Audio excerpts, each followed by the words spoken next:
رب زدني علما رب زدني علما. بسم الله الرحمن الرحيم.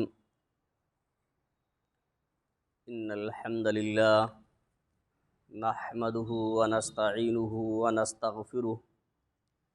ونعوذ بالله من شرور أنفسنا ومن سيئات أعمالنا. من يهده الله فلا مضل له ومن يضلل فلا هادي له.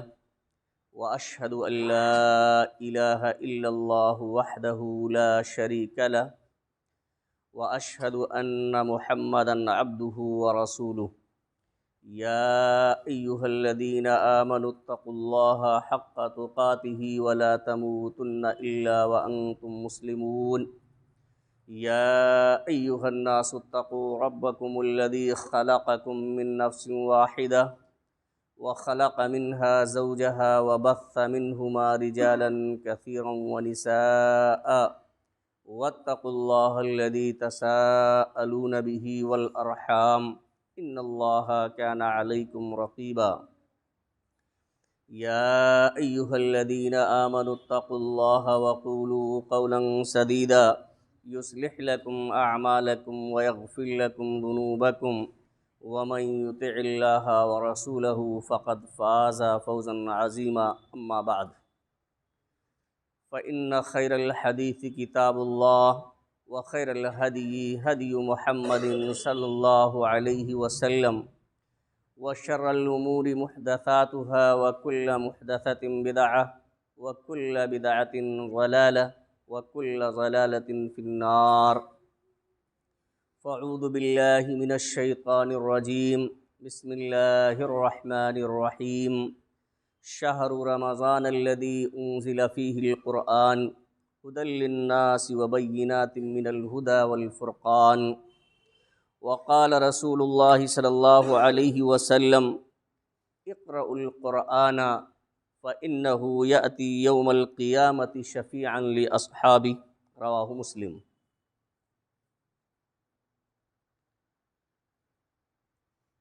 معزز سامعین کرام، حاضرین جمعہ، امت مسلمہ کے نوجوان ساتھیوں، عزیز بچوں اور پردہ نشین خواتین ملت اسلامیہ، خطبہ مسونہ کے بعد سورہ بقرہ کی 185 نمبر آیت کریمہ آپ حضرات کے سامنے تلاوت کی گئی ہے۔ ساتھ میں ابو ہریرہ رضی اللہ تعالیٰ عنہ سے مروی مسلم شریف کی ایک حدیث بھی پیش کی گئی ہے۔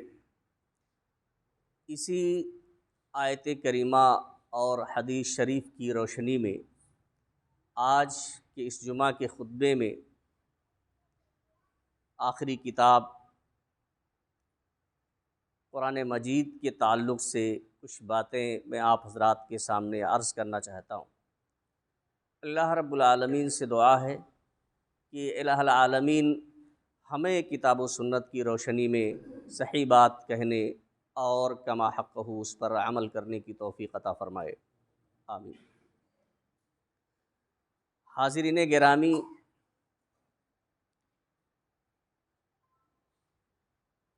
قرآن مجید کی تلاوت کرنا،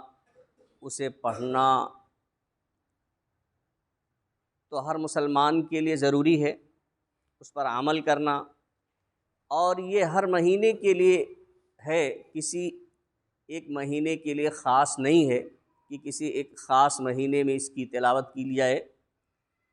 اس پر عمل کیا جائے، بلکہ یہ ہر مہینے اور ہر دن کے لیے خاص ہے۔ لیکن خصوصیت کے ساتھ ماہ رمضان سے اس کا ایک تعلق ہے۔ قرآن مجید کا تعلق رمضان المبارک سے بڑا ہی گہرا ہے۔ خطبہ مسونہ کے بعد جو میں نے آیت کریمہ آپ حضرات کے سامنے پڑھی ہے، اس میں اس کا تعلق اللہ رب العالمین نے ذکر فرمایا ہے، اور وہ تعلق یہ ہے کہ اسی مبارک مہینے کے اندر اللہ رب العالمین نے قرآن مجید کا نزول فرمایا ہے۔ ایک بات آپ کے سامنے میں عرض کر دوں کہ اللہ رب العالمین نے جہاں قرآن مجید کے نزول کا ذکر فرمایا ہے تو کہیں انزلہ کا لفظ فرمایا اور کہیں نزلہ کا لفظ فرمایا، نزلہ اور تنزیل۔ جہاں اللہ رب العالمین نے یہ ذکر کیا ہے انزلہ کے ذریعہ، تو وہاں اس کا معنی یہ ہے، ایک معنی یہ ہے کہ اللہ رب العالمین نے قرآن مجید کی نزول کی ابتدا اور شروعات اسی ماہ رمضان المبارک سے کی، اور ایک معنی یہ بھی ہے کہ اللہ رب العالمین نے، چونکہ انزلہ کے معنی ہوتے ایک بارگی نازل کرنا، ایک ساتھ نازل کرنا، تو اللہ رب العالمین نے لوح محفوظ سے سمائے دنیا کی طرف بیت العزت میں ایک دفعہ ایک ساتھ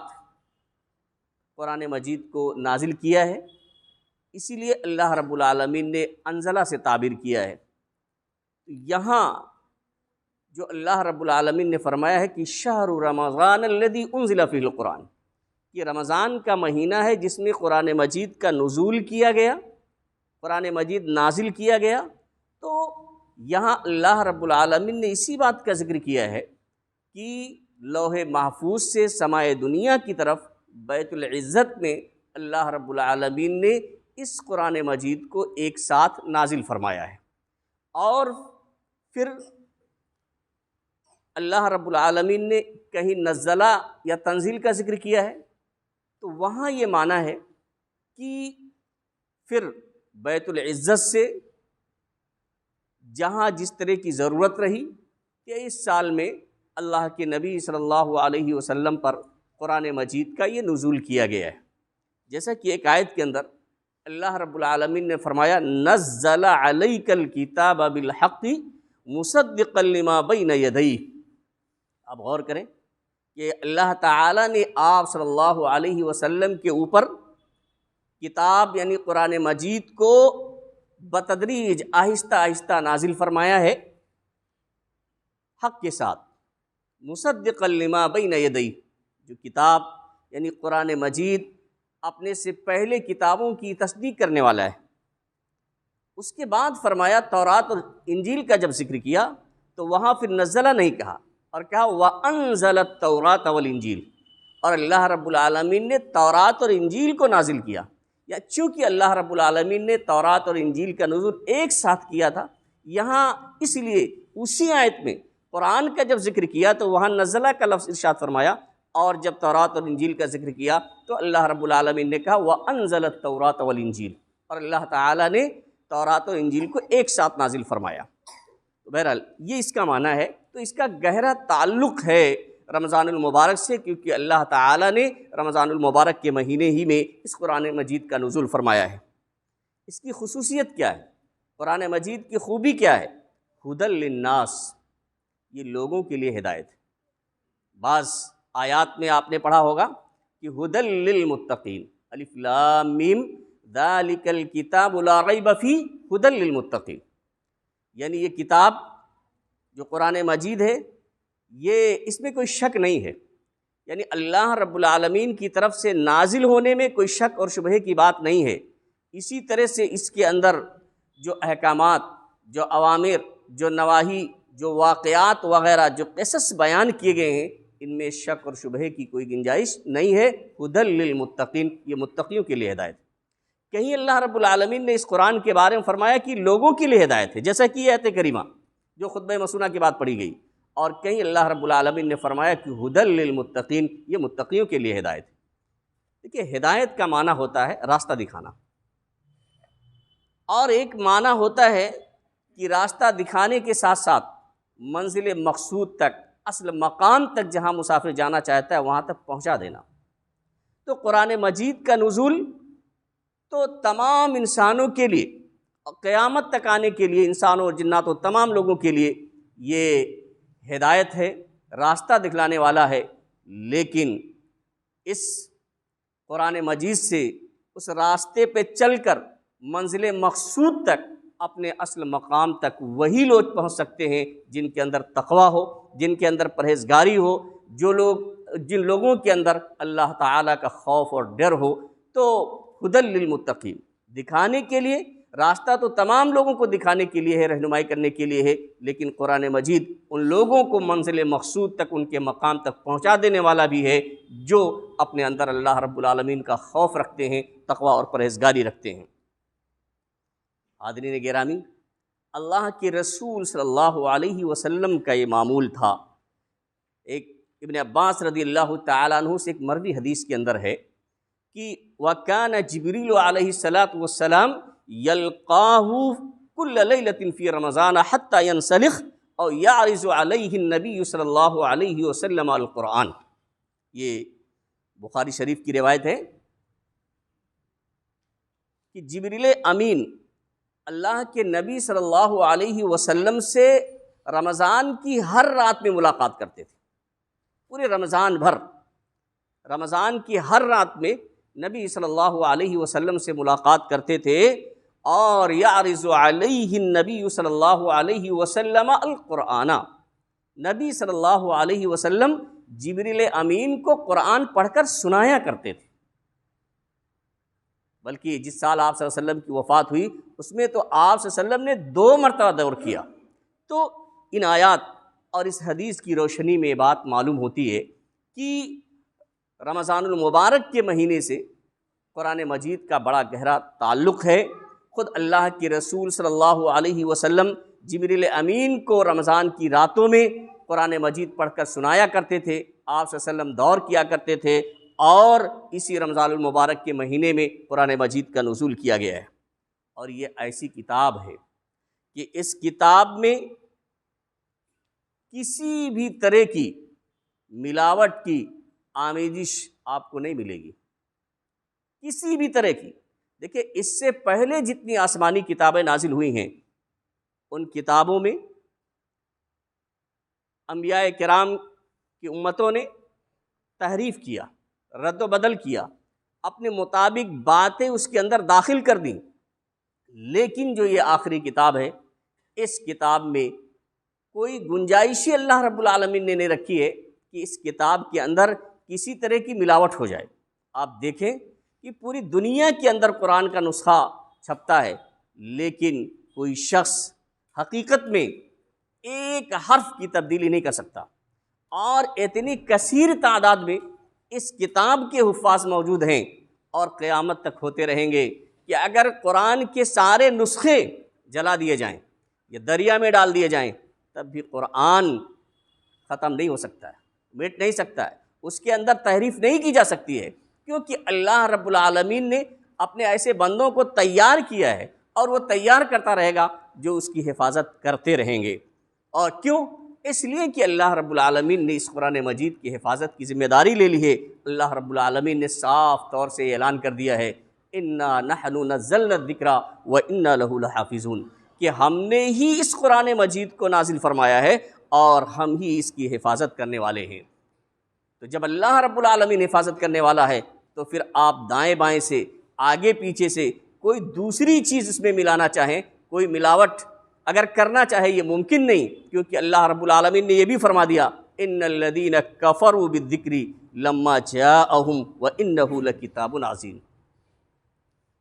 وانہ لکتاب عزیز، کہ جب ان لوگوں کے پاس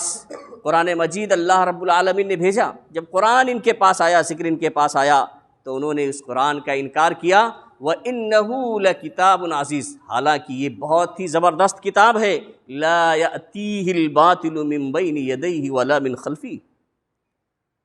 اس میں باطل کی کوئی گنجائش نہیں ہے، نہ آگے سے اور نہ ہی پیچھے سے۔ تنزیل من حکیم حمید، جو حکمت والے اور قابل ستائش اللہ رب العالمین کی طرف سے نازل کیا گیا ہے، یعنی اس میں کسی طرح کی کوئی گنجائش نہیں ہے۔ حاضرین گرامی، یہ ایسی کتاب ہے جس میں اعتقادی بھی شفا ہے، روحانی بھی شفا ہے، اور جسمانی بھی شفا اللہ رب العالمین نے رکھی ہے۔ آئیے اس سلسلے میں آپ دیکھیں کتنا واضح طور سے اللہ تبارک و تعالیٰ نے بیان فرما دیا ہے، یا ایھا الناس قد جاءتکم موعظۃ من ربکم، کہ اے لوگو تمہارے پاس تمہارے رب کی طرف سے نصیحت آ چکی ہے، وَشِفَاءٌ لِمَا فِي الصُّدُورِ وَهُدًى وَرَحْمَةٌ لِّلْمُؤْمِنِينَ۔ یہ دلوں کے امراض کے لیے،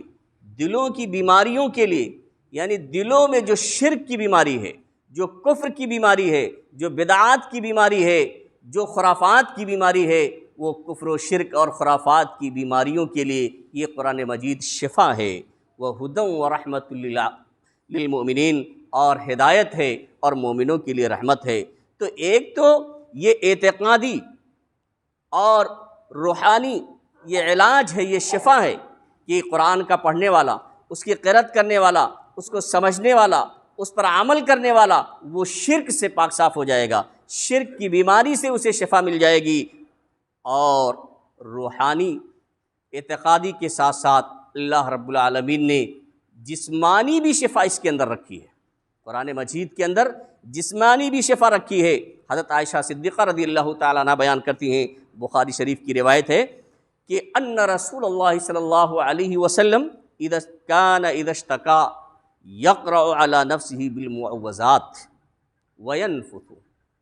کہ نبی صلی اللہ علیہ وسلم جب بیمار ہوتے تھے، جب آپ صلی اللہ علیہ وسلم کو تکلیف ہوتی تھی تو معوذات پڑھتے تھے، سورہ اخلاص پڑھتے تھے، سورہ ناس پڑھتے تھے، سورہ فلق پڑھتے تھے، معوذات آپ پڑھتے تھے، اور پڑھ کر کے دم کر کے اپنے اوپر آپ صلی اللہ علیہ وسلم پھونکا کرتے تھے۔ تو تکلیف ہوتی تھی، جسمانی تکلیف کے لیے آپ صلی اللہ علیہ وسلم پھونکتے تھے۔ بیان کرتے ہیں فَلَمَّا اشْتَدَّ وَجْعُهُ، لیکن جب آپ کی تکلیف بڑھ گئی، یعنی کافی زیادہ آپ تکلیف میں مبتلا ہو گئے، تو كُنْتُ أَقْرَأُ عَلَيْهِ وَأَمْسَحُ بِيَدِهِ رَجَاءَ بَرَكَتِهَا، تو میں وہ معوذات پڑھتی تھی، میں ان صورتوں کو پڑھتی تھی، لیکن اپنے ہاتھ پہ نہ پھونکنے کے بجائے آپ صلی اللہ علیہ وسلم کے ہاتھ میں پھونکتی تھی، پڑھتی میں تھی، کیونکہ آپ صلی اللہ علیہ وسلم کافی تکلیف میں مبتلا ہوتے تھے، پریشانی اور بے چینی میں مبتلا ہوتے تھے، اس لیے میں خود قرأت کرتی تھی، پڑھتی تھی معوذات کو، اور آپ صلی اللہ علیہ وسلم کی ہتھیلیوں میں پھونکتی تھی، اور آپ کے ہاتھ کو آپ کے جسم پر پھر مل دیا کرتی تھی۔ کیوں؟ آپ صلی اللہ علیہ وسلم کے ہاتھ کی برکت کے لیے۔ تو اس سے بالکل صاف ظاہر ہوتا ہے کہ جہاں اللہ رب العالمین نے اس کتاب کے اندر شفا رکھی ہے روحانی اعتقادی، وہیں اللہ رب العالمین نے اس کتاب کے اندر جسمانی بھی شفا رکھی ہے۔ ایک روایت اور آپ کے سامنے ذکر کروں، بخاری شریف کی روایت ہے، ابو سعید خدری رضی اللہ تعالیٰ عنہ کہتے ہیں کہ ایک مرتبہ نبی صلی اللہ علیہ وسلم کے کچھ ساتھی عرب کے بعض قبیلوں کے پاس گئے، تو ایک قبیلے کے پاس گئے اور مہمان نوازی کا مطالبہ کیا، تو ان لوگوں نے صحابہ کرام کی مہمان نوازی کرنے سے انکار کر دیا۔ اتفاق یہ ہوا کہ اس قبیلے کے سردار کو ایک بچھو نے ڈنگ مار دیا۔ اب وہ بے چین و پریشان، اس کے زہر کی وجہ سے انہوں نے بڑی کوشش کی، اسے شفا نہیں مل پائی،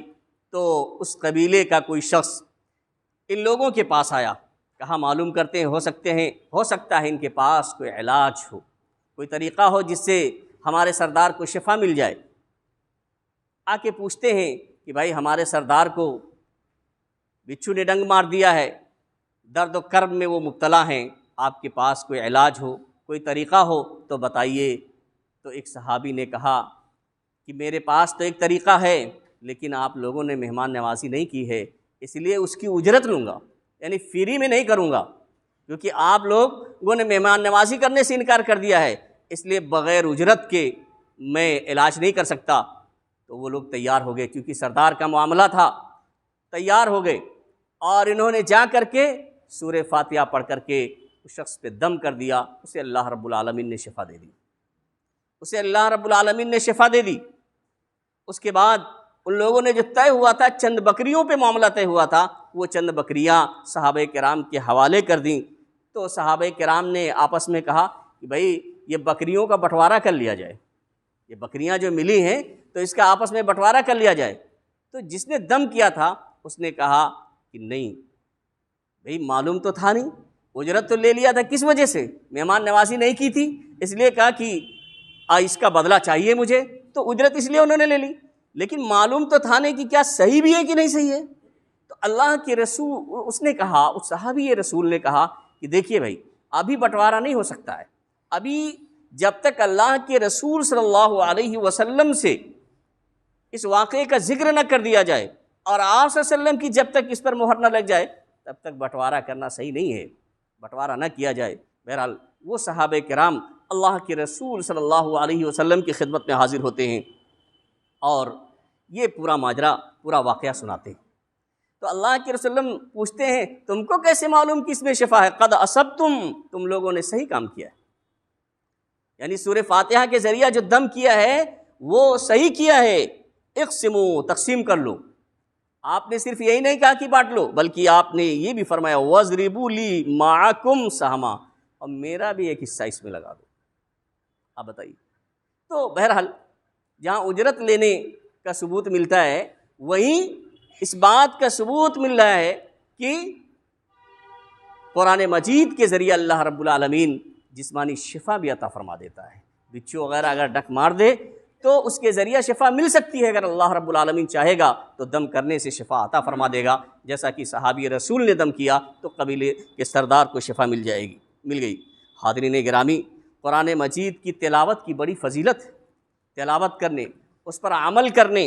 عام تلاوت کسی بھی وقت میں آپ تلاوت کر رہے ہوں، چاہے آپ حالت نماز میں ہوں یا نہ ہوں، اس کی بڑی فضیلت ہے۔ اللہ کے رسول صلی اللہ علیہ وسلم نے فرمایا من قرأ حرفا من کتاب اللہ فلہ بہ حسنہ، جو شخص قرآن مجید کا ایک حرف پڑھے گا فلہ بہ حسنہ، تو اسے ایک نیکی ملے گی۔ اسے کیا نیکی ملے گی؟ ایک نیکی ملے گی۔ اول حسنۃ بعشر امثالھا، اور وہ ایک نیکی اسی کے برابر 10 کے ہوگی، یعنی 10 نیکی کے برابر ہوگی۔ مطلب یہ ہوا کہ ایک حرف پڑھنے پہ اللہ رب العالمین 10 نیکی عطا فرمائے گا۔ اور اسی حدیث کے اندر اللہ رب العالمین نے واضح کیا کہ لا اقول الف لام میم حرف، میں یہ نہیں کہہ رہا ہوں کہ الف لام میم ایک حرف ہے۔ سورہ بقرہ اسی سے شروع ہے کہ الف لام میم ذالک الکتاب لا ریب فیہ۔ اللہ کے رسول فرماتے ہیں کہ لا اقول الف لام میم حرف، میں یہ نہیں کہہ رہا کہ الف لام میم ایک حرف ہے، ولیکن الف حرف، لیکن الف ایک حرف ہے، ولام حرف، اور لام ایک دوسرا حرف ہے، ومیم حرف، اور میم ایک تیسرا حرف ہے۔ یعنی کوئی شخص معلوم یہ ہوا کہ الف لام میم اتنا کہہ دیتا ہے تو اللہ کے رسول صلی اللہ علیہ وسلم کے فرمان کے مطابق 30 نیکیاں اسے مل جائیں گی۔ یہ تو عام حالات کی بات ہے، لیکن اگر کوئی شخص حالت نماز میں قرأت کرتا ہے، حالت نماز میں وہ تلاوت کرتا ہے، جیسے تراویح میں خصوصیت کے ساتھ پورے پارے کی تلاوت کی جاتی ہے، تو اس طرح کی اگر تلاوت کی جاتی ہے، ہم اور آپ تو بیجا سوالات کرنے لگتے ہیں کہ کہاں قرآن اللہ کے رسول نے ختم کیا، لیکن آپ نے فضیلت بیان فرمائی۔ آپ دیکھیں کہ حالت نماز میں اگر کوئی شخص قرآن مجید کی تلاوت کرتا ہے تو اس کا کتنا اونچا مقام ہے اور کتنا زیادہ اجر و ثواب ہے۔ اللہ کے رسول، مسلم شریف کی روایت ہے، ابو ہریرہ رضی اللہ تعالیٰ عنہ حدیث کے راوی ہیں کہ اللہ کے رسول صلی اللہ علیہ وسلم نے فرمایا ایحب احدکم اذا رجع الى اہلہ ان یجد فیہ 3 خلیفات عظام سمان۔ اللہ، چونکہ اس دور میں دیکھیں، آج کے دور میں اچھی گاڑیاں ہیں، بھائی سواری کے لیے اچھی گاڑیاں ہیں لوگوں کے پاس، اور آدمی کا شوق ہوتا ہے، اس کی چاہت ہوتی ہے کہ اچھی سے اچھی ہمارے پاس سواری ہو جائے، یہ ہر آدمی اس کی خواہش کرتا ہے۔ تو سواری والی بھی اور مال وغیرہ ڈھونے کے لیے ہر آدمی چاہتا ہے، اس کی خواہش ہوتی ہے۔ اس دور میں سواری کے لیے اونٹ وغیرہ استعمال کیے جاتے تھے، اور دودھ کے لیے بھی اونٹنیاں استعمال کی جاتی تھیں، بڑا فائدہ ہوتا تھا۔ اللہ کے رسول صلی اللہ علیہ وسلم نے فرمایا کیا تم میں سے کوئی شخص اس بات کو پسند کرتا ہے کہ جب اپنے گھر والوں میں جب وہ واپس آئے، گھر سے باہر نکلے، روزی روٹی کمانے کے لیے گھر سے باہر جائے، تو کیا وہ اس بات کو پسند کرتا ہے کہ 3 موٹی تازی بھاری بھرکم حاملہ اونٹنیاں پائے، یعنی 3 ایسی اونٹنیاں اسے مل جائے، گھر آیا ہے بغیر کسی توقع کے، بغیر کسی امید کے، گھر جب واپس آ رہا ہے تو دیکھے کہ اس کے گھر پہ 3 اونٹنیاں بنی ہوئی ہیں، اور اس کی خصوصیت یہ ہے کہ موٹی تازی ہیں، خوب بھاری بھرکم ہیں، اور وہ حمل سے بھی ہیں، گابن بھی ہیں، بچہ بھی دینے والی ہے، کیا تم میں سے کوئی شخص یہ پسند کرتا ہے؟ تو صحابہ کرام نے کہا اللہ کے رسول صلی اللہ علیہ وسلم کیوں نہیں، ظاہر سی بات ہے ہر شخص اس بات کی چاہت کرے گا۔ تو آپ صلی اللہ علیہ وسلم نے فرمایا فَثَلَاثُ آیَاتٍ يَقْرَأُ بِهِنَّ أَحَدُكُمْ فِي صَلَاتِهِ خَيْرٌ لَهُ مِنْ ثَلَاثِ خَلِفَاتٍ عِظَامٍ سِمَانٍ، 3 آیتیں، بہت زیادہ نہیں، کتنی تعداد میں تلاوت کی جاتی ہے، آپ اس کے اجر و ثواب کا اندازہ لگائیے۔ اللہ کے رسول نے فرمایا فَثَلَاثُ آیَاتٍ يَقْرَأُ بِهِنَّ أَحَدُكُمْ فِي صَلَاتِهِ، 3 آیتیں جنہیں تم میں سے کوئی شخص اپنی نماز میں پڑھتا ہے، تلاوت کرتا ہے، خیر لہ من 3 خلیفات عظام سمان، وہ تینوں آیتیں ان 3 بھاری بھرکم گابن اونٹنیوں سے بہتر، مطلب یہ ہوا کہ اچھی سے اچھی سواری سے بہتر ہے، اچھی سے اچھی آمدنی سے بہتر ہے اگر کوئی شخص صرف 3 آیتیں اپنی نماز کے اندر اخلاص للہیت کے ساتھ تلاوت کرتا ہے۔ تو عام حالتوں میں تلاوت کرنے کی بڑی فضیلت، لیکن اگر کوئی شخص حالت نماز میں تلاوت کرتا ہے تو اس کا اتنا اونچا مقام ہے کہ اللہ رب العالمین اتنا اجر و ثواب، بلکہ ایک روایت کے اندر آتا ہے کہ ایسے ہی 1 آیت اگر پڑھتا ہے تو 1 اونٹنی سے زیادہ بہتر ہے، 2 پڑھتا ہے 2 سے زیادہ، 3 پڑھتا ہے 3 سے زیادہ، اور اسی کے وقت جتنا پڑھتا جائے گا اتنا ہی زیادہ اچھی سے اچھی سواریوں سے بہتر اللہ رب العز کے لیے ہے، وہ نعمت ہے اگر کوئی شخص پڑھتا ہے۔ حاضرین گرامی، یہ اپنے پڑھنے والوں کے لیے شفاعت کرے گا قرآن۔ خطبہ مسونہ کے بعد میں نے یہ حدیث آپ کے سامنے پڑھی ہے، اللہ کے رسول صلی اللہ علیہ وسلم نے ارشاد فرمایا اقرأوا القرآن فإنه يأتي يوم القیامة شفیعا لأصحابہ، کہ قرآن مجید کی تلاوت کرتے رہیں، آپ قرآن پڑھتے رہیں، کیونکہ قرآن قیامت کے دن اس حال میں آئے گا کہ وہ اپنے پڑھنے والوں کے لیے شفاعت کرے گا۔ جو قرآن مجید کی تلاوت کرتے ہیں، جو قرآن مجید کو پڑھتے ہیں، ان کے پڑھنے والوں کے لیے یہ قرآن مجید سفارش کرے گا، گناہوں سے مغفرت کے لیے اللہ رب العالمین سے درخواست کرے گا۔ اور یہ قرآن مجید اگر کوئی شخص تلاوت کرتا ہے تو اللہ رب العالمین اس کے گھر سے شیطان کو دور بھگا دیتا ہے۔ اللہ کے رسول صلی اللہ علیہ وسلم نے فرمایا لا تجعلوا بیوتکم قبورا، تم اپنے گھروں کو قبرستان نہ بناؤ، ان الشیطان یفر من البیت الذی تقرأ فیہ سورۃ البقرہ، سورہ بقرہ ایک لمبی سورہ ہے قرآن مجید کی، اللہ کے رسول صلی اللہ علیہ وسلم نے فرمایا اپنے گھروں کو قبرستان نہ بناؤ، یعنی اس میں قرآن مجید کی تلاوت کیا کرو۔ مرد حضرات نفلی نمازوں کا اہتمام کیا کریں، عورتیں فرض اور نفلی نماز کا اہتمام کریں، یعنی قبرستان نہ بنائیں۔ اس سے یہ معلوم ہوتا ہے کہ قبرستان میں نماز پڑھنا یا اسی طرح سے قرآن مجید کی جا کر کے تلاوت کرنا یہ جائز نہیں ہے۔ فرمایا آگے کہ شیطان اس گھر سے دور بھاگتا ہے جس میں سورہ بقرہ کی تلاوت کی جاتی ہو۔ اسی طرح سے قرآن مجید کا سیکھنے والا، سکھانے والا سب سے بہتر شخص ہے۔ اللہ کے رسول صلی اللہ علیہ وسلم نے فرمایا کہ خیرکم من تعلم القرآن وعلمہ، تم میں سب سے بہتر وہ ہے جو قرآن مجید کا علم حاصل کرے اور دوسروں کو اس کی تعلیم دے۔ بلکہ حافظ قرآن کے لیے اللہ کے رسول صلی اللہ علیہ وسلم نے فرمایا کہ قیامت کے دن یقال لصاحب القرآن، صاحب قرآن سے، حافظ قرآن سے، یعنی جو قرآن کو تجوید کے ساتھ اچھی قرأت میں پڑھتا ہے، یاد کرتا ہے، اس پر عمل کرتا ہے، تو اس سے قیامت کے دن کہا جائے گا اقرا ورتقی، پڑھتے جاؤ اور جنت کی سیڑھیوں پہ چڑھتے جاؤ۔ اور یہ نہیں کہ بڑی اسپیڈ کے ساتھ آپ پڑھتے جائیے، کچھ سمجھ میں نہ آئے، بلکہ ورتل کما ترتل القرآن فی الدنیا، ٹھہر ٹھہر کر آپ پڑھتے جائیے، اور جتنے ٹھہر ٹھہر پڑھیں گے تو آسانی سے مزید زینہ آپ چڑھتے جائیں گے، تو اس سے کہا جائے گا ورتل کما ترتل فی الدنیا، ایسے ٹھہر ٹھہر کے تم قرآن مجید پڑھتے جاؤ جیسے کہ تم دنیا میں پڑھتے تھے۔ فَإِنَّ مَنزِلَتَكَ عِنْدَ آخِرِ آیَةٍ تَقْرَؤُهَا، کیونکہ تمہاری آخری منزل وہی ہوگی جہاں تم آخری آیت پڑھ کر کے ختم کرو گے۔ یعنی یہ اونچا مقام ہے حافظ قرآن کا، جو قرآن کو حفظ کرتا ہے، اس پر عمل کرتا ہے۔ اور ایک دوسری حدیث کے اندر اللہ کے رسول صلی اللہ علیہ وسلم نے فرمایا الماہر بالقرآن مع السفرۃ الکرام البررہ، کہ جو قرآن کا ماہر ہے، اچھے انداز میں پڑھتا ہے، روانگی کے ساتھ پڑھتا ہے، تجوید کی رعایت کرتے ہوئے پڑھتا ہے، یاد کرتا ہے، اس پر عمل کرتا ہے،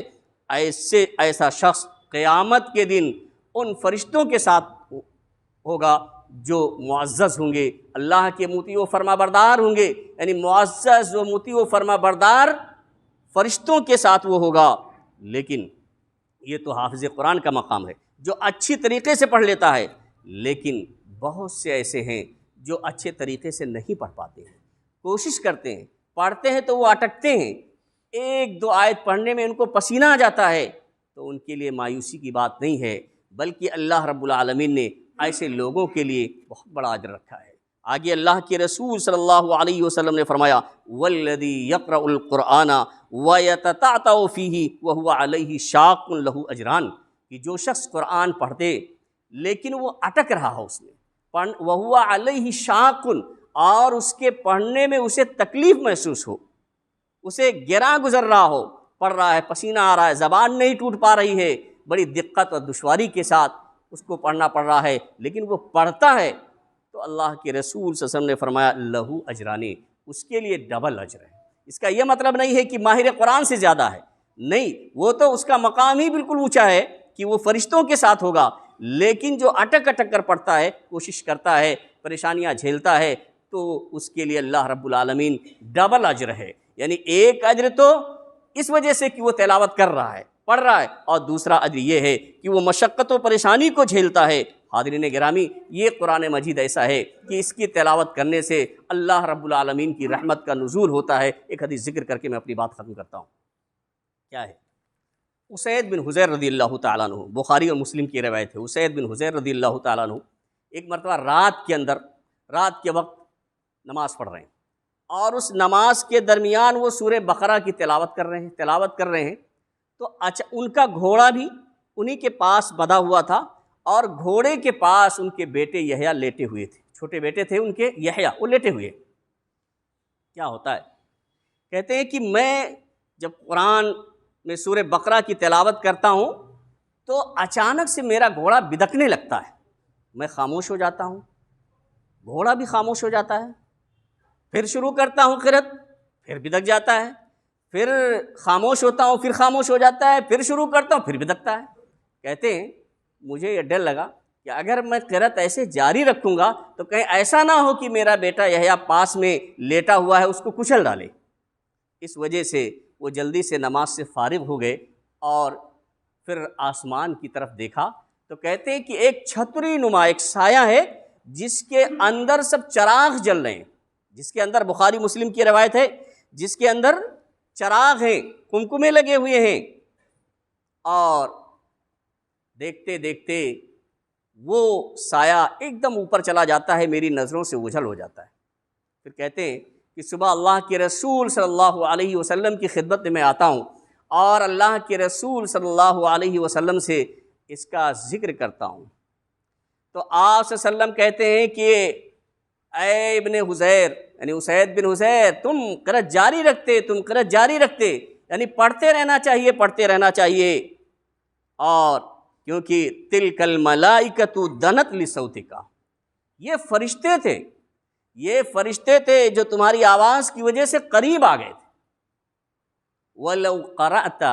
لَأَصْبَحْتَ يَنظُرُ النَّاسُ إِلَيْهَا لَا تَتَوَارَى مِنْهُمْ، یہ فرمان رسول آپ صلی اللہ علیہ وسلم نے اپنی زبان مبارک سے